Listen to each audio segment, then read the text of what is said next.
Thanks to the supporters of channel member Jacob Depew. This video is very much called Taking One for the Team.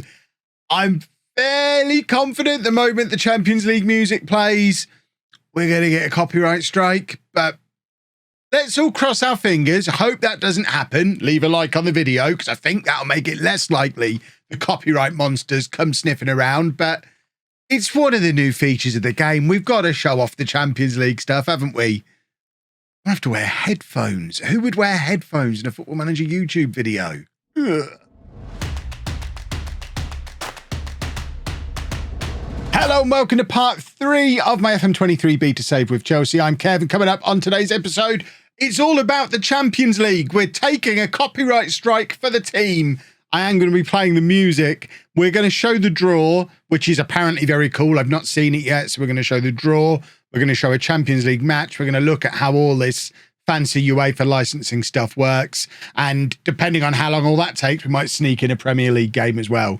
I don't know how long this draw takes. I've not yet experienced it. It's one of the few things I didn't get around to having a play around with on the alpha. But before that, just to let you know, we have won another game in the Premier League. We switched the 4-2-3-1 against Bournemouth that we used in the last 20 minutes or so against Arsenal in the last episode. Picked up a 2-0 win with goals from Mason Mount from the penalty and Aubameyang with a late second goal. And we've signed a player. Remember when I said we either wanted a centre mid or a striker? I just went in between the two, and we've got Pedro Gonçalves. Love this guy, used him a lot in FM22. He can actually play as that centre mid role that we were looking for if I decide I want to do the 4-3-3, but most likely we're going to use him as an attacking midfielder or on the left-hand side, kind of in the Mason Mount, Kai Havertz kind of roles. He's an extra body to throw in there. Can play up front as well at a push, but I didn't want to sign a proper out-and-out striker and close off that squad gap that Tammy Abraham is hopefully going to be filling at the end of the season. I'm going to be so disappointed if we end up not able to get Tammy Abraham. So Gonçalves is in, 29.5 million. I think that is a pretty good deal. But now it's all about the Champions League. I need to put my headphones on. Headphones going on. Because there's going to be music playing, I think. If I've set up OBS correctly to record it, we should be about to hear the Champions League song. I apologise if this is crazy loud. It will break my ears too. Let's press view draw and see what happens.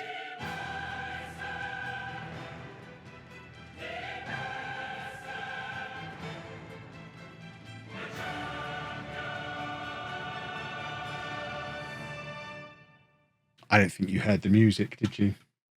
I don't think I've got it set up right.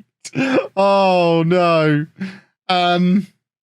Well, I wonder if future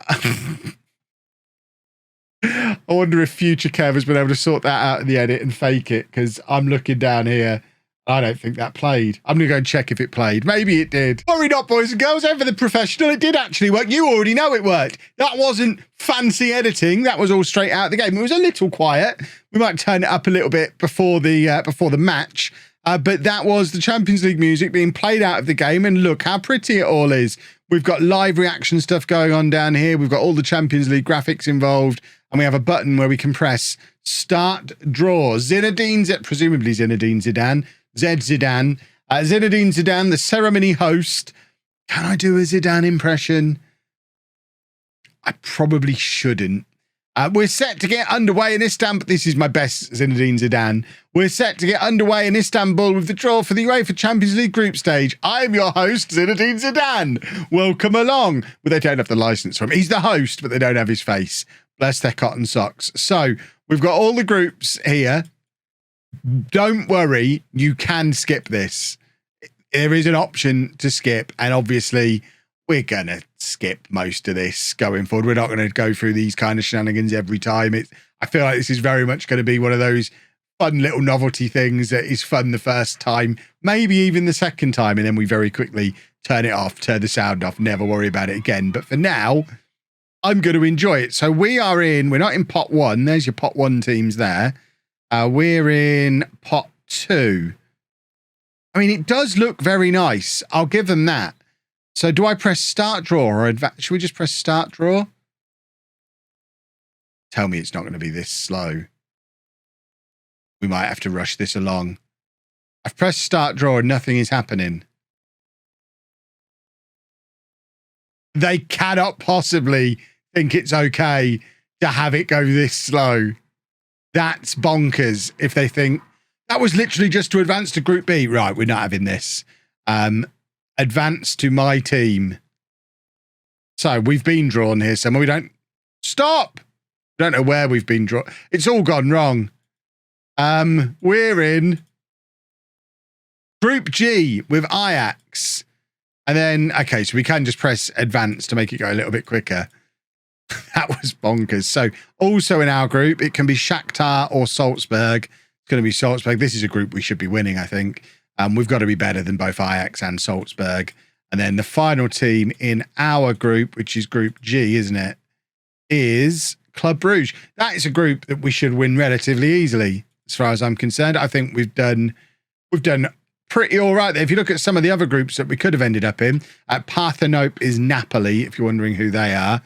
Well, are Eintracht Frankfurt Pot A, or is it just sorted in alphabetical order? That how did that they win the Europa League last year? Maybe they did. They did. Did they? You'll let me know down in the comments, I'm sure. But I think we've. I mean, look at that group. Rangers are ruined. We're going to be fine. We're going to win that group.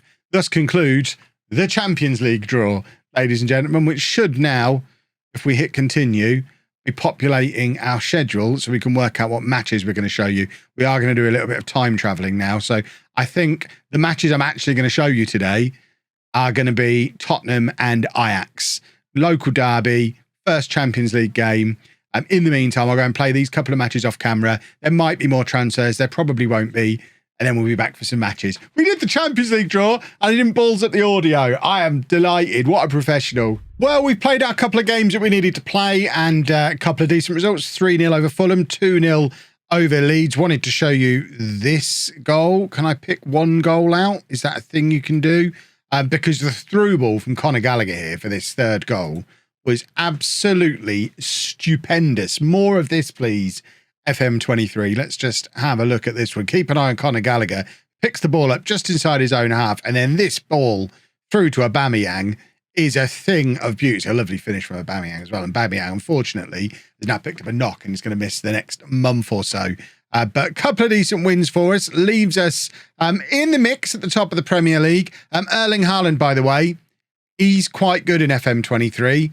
11 goals from his first 6 matches. Roughly what he did in real life, isn't it?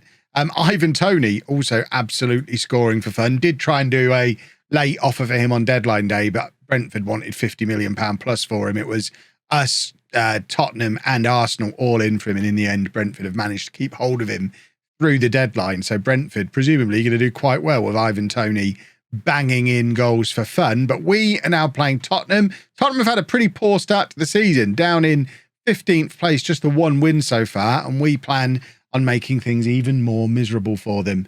We are going back to the 4-3-3 for this. We're away from home against one of the better teams in the division, so I think having the extra centre mid in there is probably sensible for a game like this, although Tottenham, being the negative Nellies that they are, playing their flatback 6 or 7 or whatever it is, we might change that as the game goes on. We will leave that under advisement. So it's Mendy in goal, a back four of Chilwell, Thiago Silva, Fofana and James. Jorginho at the base of midfield, Kante and Kovacic ahead of him. Mount on the left, Sterling on the right, Kai Havertz up front. Remember, no Aubameyang as an option from the bench, which does kind of limit our attacking options if we are struggling for goals as we get into this game. So, I mean, it's not ideal. We've got a throw here on the right-hand side. That looked like a foul throw from Reece James. It's gone straight to Tottenham. It looked like he threw it out from his chest rather than taking an actual throw in, but I guess that was just a weird glitch of my eyes / the animation. Raheem Sterling doing well to win the ball back there, but unfortunately ends up back with Tottenham again, but it's now with our defenders. Jorginho in that deep-lying playmaker role, plays it over the top, looking for the run of Mason Mount, who's crossed it back towards Kante, who shoots from range, and Havertz is there with the follow-up, and I think he's hit the post.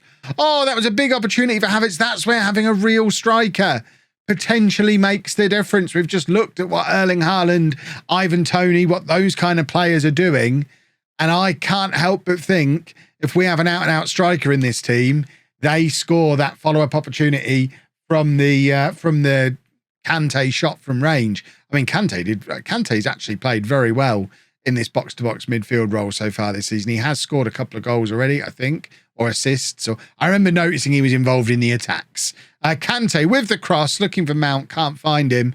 Mount playing it back over to Kovacic, and there is Havertz with the poachers tapping. Told you he was the one. We just need Kai Havertz, out-and-out striker. Always knew it. Tottenham 0, Chelsea 1. Kovacic very much involved in it. Kovacic hasn't had a look in while we've been playing the 4-2-3-1, despite playing really well in that opening game of the season in this system. It's nice to see that we've got a couple of different tactical options that both seem to work quite well for us. I think we'll probably favour this 4-3-3 in the tougher away games, and when we just want to throw players forward, we've got the 4-2-3-1. Both nice options to have, but Tottenham, they look so poor. I know more defensive systems are supposed to work a little bit better in FM23. I'm not seeing any evidence of that so far. I know in FM22, Antonio Conte in general was a bit of a problem as a manager because he plays such a negative system and it just didn't relate well to the match engine and the way FM22 worked. It wasn't unusual to see Tottenham get relegated. Mason Mount's been injured here. That's problematic. Gonçalves can come on for him, but losing Mason Mount when we've already lost Aubameyang and we've not yet started our Champions League campaign could be troublesome.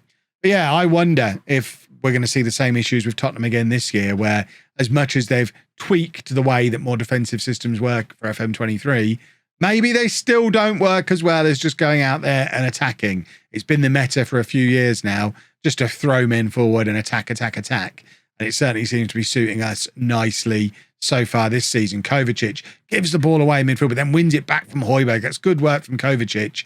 And then a poor attempt at a through ball from, was that Kante? I think that was Kante. Now Harry Kane is through, one-on-one with the keeper, somehow manages to beat him, but it comes back off the post. It was such a tight angle from Kane. He did very well, but it remains 1-0. Kovacic is tiring, so Conor Gallagher can come on in that role. That's an easy substitution to make. Likewise, Reece James. Where's Azpilicueta? So Trevor Chalobah's going to come on and play right back. We'll leave it there for now. Try not to shuffle things around too much. We've used 3 of our 5 substitutions already. Spurs still playing their horrible, dirty, defensive, boring tactic. We could really use a second goal here, just to put the game beyond doubt. Shall we make a couple more substitutions? Kante's trying. We can make a debut for Dennis Zakaria in midfield. And then for the final change, I think Havertz comes off and Broja comes on again as we continue to try and get game time into Broja. I basically need to make a decision this season whether we're going with Broja long term or, as I keep talking about, Tammy Abraham. I love Tammy, but Broja has started really well for us with these appearances off the bench. Fofana winning the ball back from the clearance from the corner. Chilwell playing it into the path of my boy Pedro, and he's already grabbed another goal for us. Pedro Gonçalves makes it 2-0 in the 90th minute. We've won the local derby against Tottenham. Everyone's delighted. And now we've got setting ourselves up nicely for another play of the Champions League music. If we're taking a copyright strike, we're going to take it and mean it, because we've got the Ajax game in the Champions League coming up now, which means headphones coming back on and we get to play the music one more time. But that'll do nicely. 2-0, comfortable win. We are top of the Premier League. The game's not over. It might be a 3-0 win. I thought the game was done there, and it snuck us back with a late highlight. It's Chilwell with the free kick. He's shooting here, surely, and it goes wide. But we are top of the Premier League, 6 games in, despite Erling Haaland's goal-scoring exploits. We've managed to grind out the results. I don't know why the match is still going on. Can we just have the final whistle, please? This is all done. The Tottenham fans have all gone home. Look, there's nobody here. All gone home. They've had enough. They're losing 2-0 at home. They've had a terrible start to the season. Conte's going to be sacked by Christmas. And let me know down in the comments, is that something that's happening in your saves as well? Are defensive tactics for the AI still a bit rubbish on FM23 like they were last year? That's a good clearance from Fofana. And there is your confirmation of the victory and your confirmation of the league table. Right, let's get that Champions League song on. Here we go then, folks. Champions League game against Ajax. Mason Mount has been added to the injury list with Aubameyang. He's going to be out for the next 2 to 4 weeks with a hamstring strain. We have decided to go back to the 4-2-3-1 for this match, mainly because I want you to see it in action for a full match. I've enjoyed using it against some of the weaker Premier League teams. Is this English arrogance to say Ajax are probably of a level with some of them? This has set me up to be beaten here, isn't it? But we're going with Mendy in goal, a back four of Cucurella, Thiago Silva, Fofana and James, Kovacic and Kante in midfield, Sterling on the left, Gonçalves, and then Hudson-Odoi on the right, Kai Havertz up front. Oh, I need my headphones on. We've got the music. One more time. Don't worry, you can turn the music off, and I will be. You'll never... Did I just move a player there? It looked like there was something moving at the top there. We'll never have to play the music again after this, because I don't want constant copyright strikes. But here we go. No, not yet. When does the music come in? Chris James has got a bib there, it seems. Right, we've got to do the team talk first. There it is. We've got the Champions League graphics, the Champions League music. This is, you've got to admit, this is cool. I do like this. The proper Champions League graphics. Just adding these bits in does just make the game feel, I don't know, a little bit more immersive. I get it. There's your big Champions League centre circle thingy. The players coming out of the tunnel. This might be the most zoomed in we've ever seen these players, by the way. If they can zoom in this far for this, why can't they zoom in that far for the matches, eh? Ask yourself that question, boys and girls. But there we have it. Well, we can take the headphones off. As you can see, the Champions League graphics are still there in the match as well. We've got them at the top. And I think they'll be for like goal notifications, substitutions, that kind of thing. It'll be all the Champions League graphics. It's cool. It's a nice little novelty, but don't worry. Like I say, you can turn it off. There you go. Music is now off. We're never going to risk a copyright strike again. It goes off the way match sounds go off. And we're 1-0 up through Wesley Fofana. The good old near post corners are still a thing in FM23. There's our first goal in the Champions League. You notice the Champions League graphic come up as well for the goal going in. They've also even got the correct Champions League sponsors around the ground, I've just noticed, with PlayStation, and then it rotates through all of the actual sponsors that you get for Champions League games. I wonder if that's why the game's going to PlayStation this year. I wonder if it was all part of the deal. I'd love to know the inner workings. Pedrog in midfield. I mean, he's danced around with a little bit there and ended up giving the ball away. Oh, you can't be advertising Just Eat to me. I'm starving. And Tadic has scored for Ajax. They've got a goal back. Maybe they're not a lower Premier League team like I may have intimated before. Ajax are great. I would like to beat them, please and thank you. A lot of that has to go on the shoulders of Pedro Gonçalves, who was faffing about in midfield and gave the ball away. So that's not ideal. It's a lovely finish from Tadic, though. Goodness me.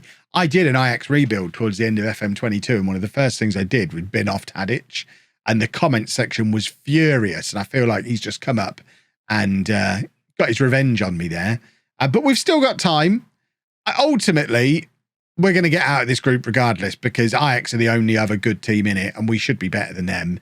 We should win this game, but even if this ends up a draw, it's not a disaster. There's plenty of time for us to fix this group. But that is wonderful work from Kante in midfield. What a player he is. Now, Hudson-Odoi, there's Havertz in the middle. If he can find him, he does find Havertz. But once again, the frustration of Kai Havertz just not having that killer instinct. I tell you what, boys and girls, I need a striker. I don't know how much... Brozier might be getting a run in the team. This is where, if he was fit, Aubameyang would be coming in. I don't know how long I can put up with Kai Havertz missing chances like that. Ugh. And he can slot straight into this 4-2-3-1 as well in that attacking midfield role without any kind of problem. Cucurella on the left-hand side plays it into Raheem Sterling. We've been playing him on the right so far. This is his first time coming in off the left-hand side, which I think is probably his better position. coming in off the left onto that right foot. There is Pedro Gonçalves. He scored again. It doesn't matter that he faffed around and gave the goal away. He knew it was just to set himself up to be the hero of the episode and grab another goal for us. And it's a lovely goal as well. It's kind of out of nowhere as well. Sterling with some decent work on the left-hand side, but the ball's kind of bobbling around. Cucurella wins it back, plays it across to Gonçalves, who just takes one touch, turn, drills it across goal into that far bottom corner. It's a lovely finish. You couldn't have hit that any better. And now we're 2-1 up, and I'm starting to think in terms of, right, when do we drop back to the 4-3-3 and just lock this game down? Ideally, we'd grab a second goal in the next 5 minutes or so, and then we can do exactly that. I'm a little bit wary of doing it when we're only 1 goal to the good. Cucurella on the left-hand side again, having already made 1 goal, gives it to Kante. It's a lovely ball from Kante! And Havertz once again proving that he is the striker I always needed and always wanted. Always rated Havertz, never doubted him. And that's a good piece of centre-forward play from him. I don't think I've seen that goal in FM before either. You get these new goals every year, and this is certainly one that seems new to me. Another one that just feels like a realistic way for a football goal to happen as well. Ball forward. Havertz gets there ahead of the goalkeeper, just loops the header up over the top of him, grabs the goal, 3-1, and now I think we can drop back to the 4-3-3 and, like I say, just lock the game down. Hudson-Odoi is going to be the man we sacrifice to do this. We're going to bring on Jorginho, slot him in there, and then we might bring Brozier on as well, actually, and give him a little bit of a longer run out than he's had so far. We'll do 3 changes now. We'll save some more for a little bit further into this match. I'm very conscious of the fact that the Champions League game come thick and fast in this first season because it's the World Cup year. So we're basically playing 2 games a week every week. So we need to really make the most of these 5 substitutions, which I think are a permanent change. It'll be interesting when we get into season 2, whether they're still in. I've just realised I had Kante and Kovacic the wrong way round, which is not ideal. And then final change, we'll bring on Ben Chilwell for Cucurella and just finish the match off, please, gentlemen. This has been a very efficient performance, which I don't want to count my chickens before they're hatched, but I think we've effectively won our Champions League group here with this performance because none of the rest of the teams are going to challenge us. We've played very well. It's been very comfortable. Match stats really do tell that story. It was a piece of brilliance from Tadic to give Ajax that little bit of a lifeline, but it didn't last long. We've come in with the comfortable victory, and this has been, it's got to be said, a very acceptable start to the season. A little bit of money coming into the kitty as well. Lovely, lovely, lovely. And we'll leave it there for today's episode and probably come back tomorrow. We'll definitely come back tomorrow for one of these. I don't know. We'll get some matches played, I think. We've done 3 episodes fairly early in the season. Let's plough through some matches and maybe come back. Man United might be an interesting one. I think they've had quite a good start to the season. I would show you Man City, but it's so soon. Maybe we won't do that. I think the Man United game might be a decent one to target, and we'll do that in tomorrow's video. Now, videos at the weekend. I haven't done videos at the weekend for a while, so it's going to be, I think, what we're doing. This is subject to change, so watch this space. 11 a.m., you will get a video here, which will be your Chelsea video. And then 12 p.m, 12 lunchtime, you'll get a Twitch highlights video on LOLLUJO 2 from the Twitch stream that happened earlier on today as well. I am streaming pretty much every day throughout the beta. So if you haven't done so already, make sure you follow me over on Twitch.